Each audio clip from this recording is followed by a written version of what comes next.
Yeah, hi everyone. This new Tyga Starface album, it's not music. Yeah, here we have a brand new record from rapper, songwriter Tyga, a guy who across hip-hop's mainstream cultural crest in the 2010s was buoyed by some really massive hits, but simultaneously over the course of his career failed to really forge anything that you could even say was even close to like a classic album. And while Tyga is not completely forgotten in the modern hip-hop meta, that's for sure, things over the past 10 plus years have shifted within rap so radically from an aesthetic standpoint, from a musical standpoint. It's hard to imagine a place right now where a Tyga type of rapper could really succeed and thrive and grow their audience commercially, which again, I think is the reason why we haven't seen him going viral in recent years like we have in the past. I mean, if Tyga had to start today, I don't know if a song like Rack City would really take off. So from a commercial standpoint, I personally, as a critic, am not surprised to find, and certainly don't begrudge Tyga, the feeling or the itching, burning desire to maybe switch things up and try something new, because no matter what genre you operate in order to stay on top in the music industry, especially long term, eventually you've got to switch it up, you've got to evolve, you've got to change with the times. And maybe on some level Tyga has been struggling with that answer as to what to do next, but I think recently he discovered exactly what he wants to do. The solution, as it were, came in the form, I presume, of a song that not only has been going viral on the internet, but actually climbing the charts in recent weeks too. That would be the new Fenix Flexin track, Rubbers. A very odd song from this West Coast artist who at one point was mostly known for his involvement with the rap group Shoreline Mafia. But with this solo track,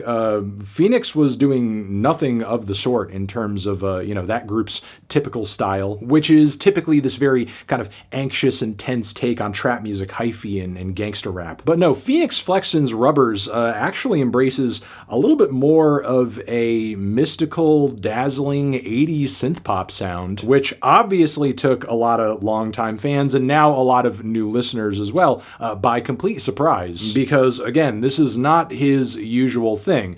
So, of course, some skeptics started coming around, wondering what exactly was the source of this sonic shift, especially given the vocals on the track sound almost nothing like any vocal Fenix has laid onto any song previously. Now, of course, very quickly, allegations of this song being AI generated began to crop up, and for weeks and weeks and weeks from Fenix and his collaborators, we saw denial after denial, explanation after explanation as to why the AI allegations were false. But after more allegations, more digging, and even some exposure, eventually Fenix did come around and admit AI was actually used in the process of generating Rubbers. And given the lack of transparency we have seen about that up until now, it's probably more AI than even now he is letting on. But while Fenix was struggling, trying to figure out his next move and how exactly he was going to spin this whole AI thing, clearly Tyga was silently plotting behind the scenes, figuring out how he could, one, also put out some AI music that would climb the charts, and two, maybe base a whole album cycle around it too, which he very clearly has. Now, since the release of this record, it has come out that Tyga did actually use AI in the creative process, but even he was not completely honest with this fact out of the gate with this Starface record. And while we don't have full details on that yet, personally, I'm inclined to believe that it's probably more than he's willing to let on, just like Fenix. In fact, there are elements of the 10 tracks on this album that lead me to believe that they are entirely wholly AI generated, which I will get into, but first, let me say this. Presuming charitably that this album was only 25% AI generated, and quantify that however you want, the fact still remains that this record serves as an example of the most disgusting and annoying and cynical use case for this technology, insofar as using it to just generate music and upload it to the internet. Because here you have an artist who clearly is at a complete loss as to what what to do in terms of the next step of his career. And so what does he do? He just looks at the charts and picks the one thing that stands out in terms of a new direction or trend or sound that's grabbing some people's ears, and then heads to what is essentially a musical Xerox and just pumps out 10 random, low-grade, low-effort songs and just plops it onto streaming. Like, literally the act of treating music purely like a commodity, purely like a product, a commercial product, like a consumable, flavorless, industrial goop that you just package and put on the store shelf for a super cheap price so as many people buy it as possible. This album is the reduction of the artistic, of the creative process simply down to that. It's a simple, cliche formula followed by a machine, and then has Tyga's name slapped on top of it, except not really, because in order to justify this genre shift, Tyga came up with this whole different persona, this Starface persona, not only in order to sell people on this musical change here, but also, I think, to give himself personally a bit of a degree of separation, because really, truly, how much of him is actually going into this project? Let's get into the sound and direction of this album, though. Look, this is essentially the record that you would be handed if you went into any generative music platform and typed in the term 80s with a bunch of other tags and just repeated that process over and over and over and over. Because as somebody who actually loves and is passionate about a lot of 80s music, there's no real one direction or sound or style or influence that is kind of like a continuous thread through all of these songs. This is a record that would only feel consistent and would only feel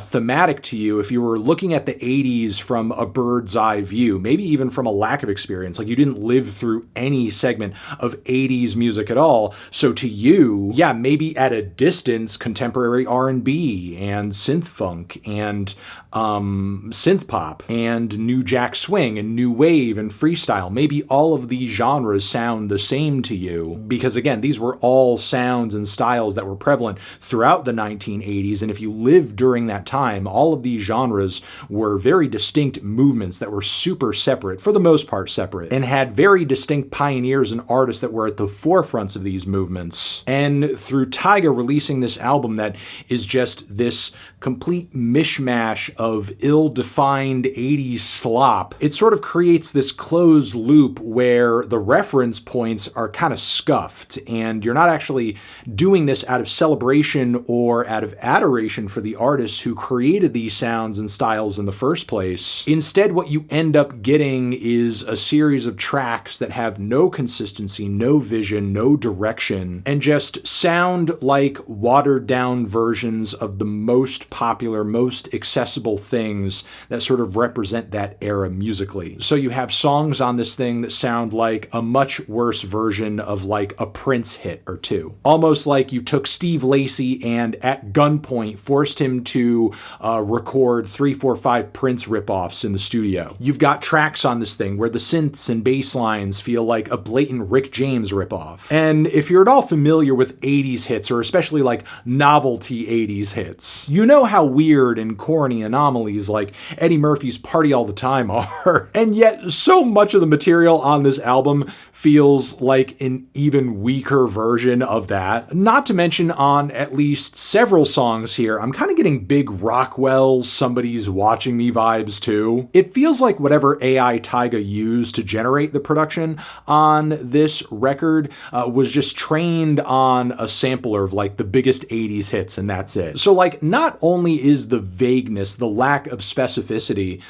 in terms of how this record approaches 80s vibes kind of a tell in terms of it being AI, but also consistently across this record, you have these like kind of scratchy, scuffed vocals where it sounds like on song after song, the highs have been like kind of rolled off, like the treble is super low and the vocals are a little muddy, which is an effect I imagine kind of comes by way of these programs being trained on so much older music where the production production and recordings aren't so clear, and there is kind of a vintage scratchiness and dustiness to the way some of the instrumentation, especially the vocals, sound. But then to hear that carry over onto these modern iterations of these styles through these generated pieces of music, it just feels very out of place, anachronistic. Not only that, but there are like some very weird, off-putting production choices that just don't really make sense. Like basic engineering shit that just would not come up on an album like this for a few reasons. One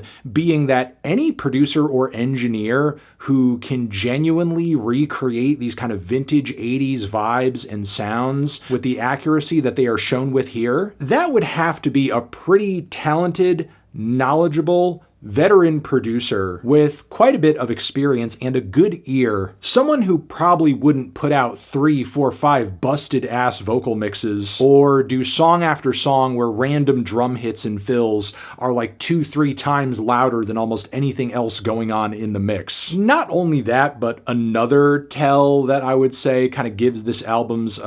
AI generation away is, of course, the vocals. There are numerous hooks and tracks on this thing where Tyga's vocal phrasing, for somebody who is like a studied and an accomplished pop rapper who literally raps, writes, and flows purely for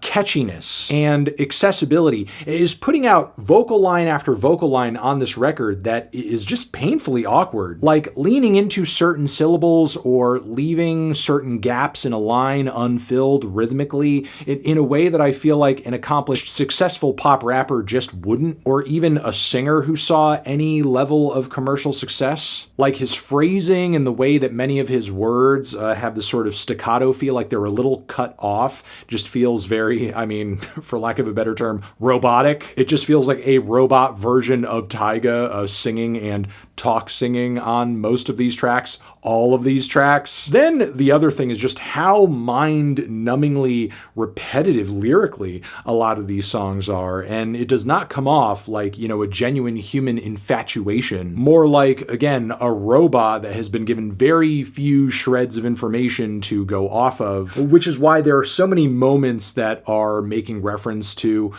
getting broken up with and counting money, counting money, counting money, counting money until your thumbs hurt. It's to the point sometimes where I have to check the track list just to make sure I'm not listening to the same song all over again. The only real sense of variation for me personally is how bad some of the mixing is. And look, while I will admit there are some choruses and there are some baseline musical elements on these tracks that are like at least accessible or kind of catchy, or I can kind of squint and see possibly in my mind's eye a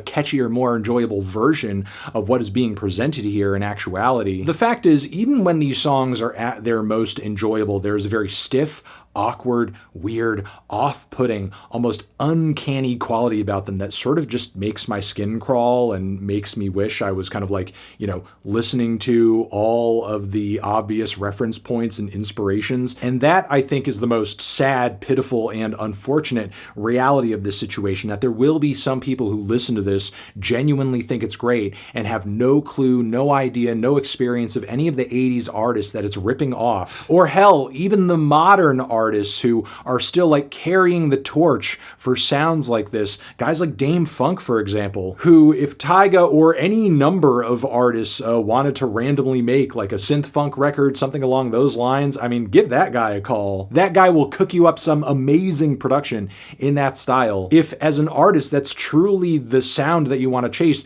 the direction that you want to go in,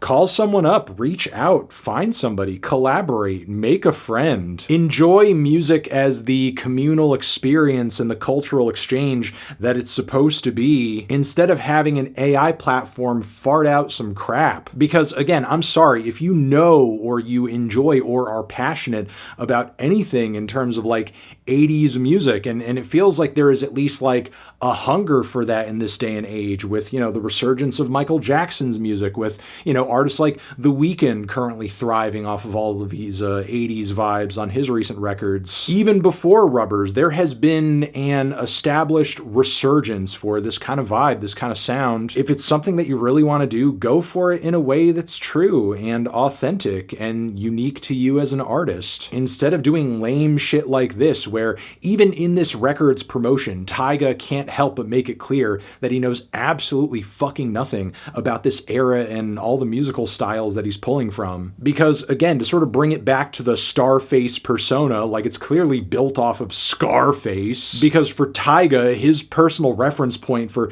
these genres of music has more to do with like an old gangster movie than it does the music scenes from decades ago that they actually fucking came out of. Tyga wants people to draw the same sort of cultural connections to these sounds that he does. It has nothing to do with, you know, New York, it has nothing to do with California, it has nothing to do with Minneapolis, and has everything to do with like, you know, dudes who were wearing fancy suits and doing cocaine in Miami in the 80s. Fuck you. So again, to close this video out, I just want to repeat, what grosses me out most about this record is that it's just very lazy, it's very cynical, it's very opportunistic, and it highlights to us the exact kind of artist who is going to thrive most due to this technology. A boring, uncreative hack with no inspiration, no work ethic, no passion, no drive, no ideas of his own, who would rather just use a machine to steal ideas from other artists instead of daring to find a way to genuinely express himself